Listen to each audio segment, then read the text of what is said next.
Hello. I just installed a new spindle in a Symmons temptrol shower valve and now the handle is very hard to turn on.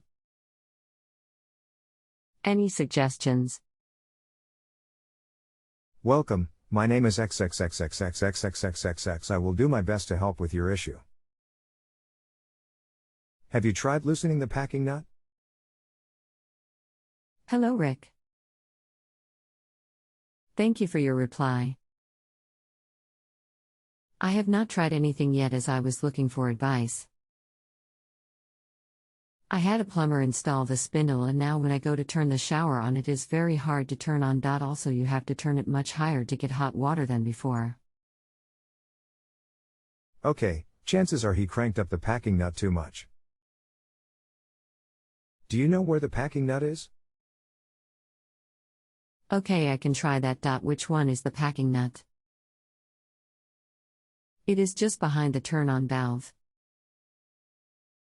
When you remove the handle you'll see a smallish nut that the stem goes through. You shouldn't have to remove the bell escutcheon to get to it. On most Symmons valves it has two flats for a wrench, instead of a hex. If you loosen it too much water will leak around the stem. Okay, so I just remove the handle and then the packing nut will be there. Yes.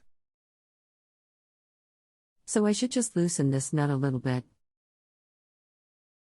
Yes. Will I know if I have loosened it too much?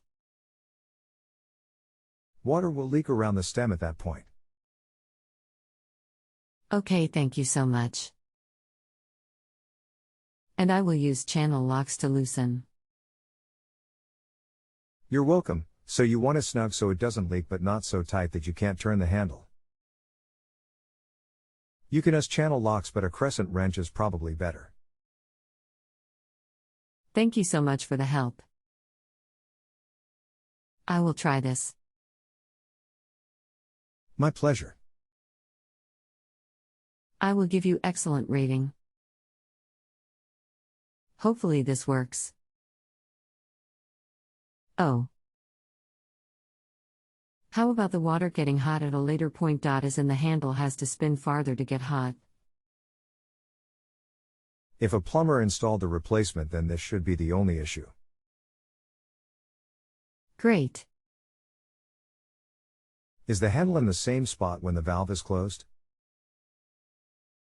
I'm not entirely sure. The only likely reason for having to turn it farther is that the plumber changed the position of the handle from where it was before he got there. It's not a concern. Okay, great, sounds good. And how do I get the handle off of the valve? Pop the button in the middle of the handle off. There is a screw behind the button, back that off then pull the handle off. Great, thanks so much. I appreciate your help. I will try this now. Okay. If you have a home improvement or appliance question and want to chat with an expert now visit JustAnswer.com/YTHI.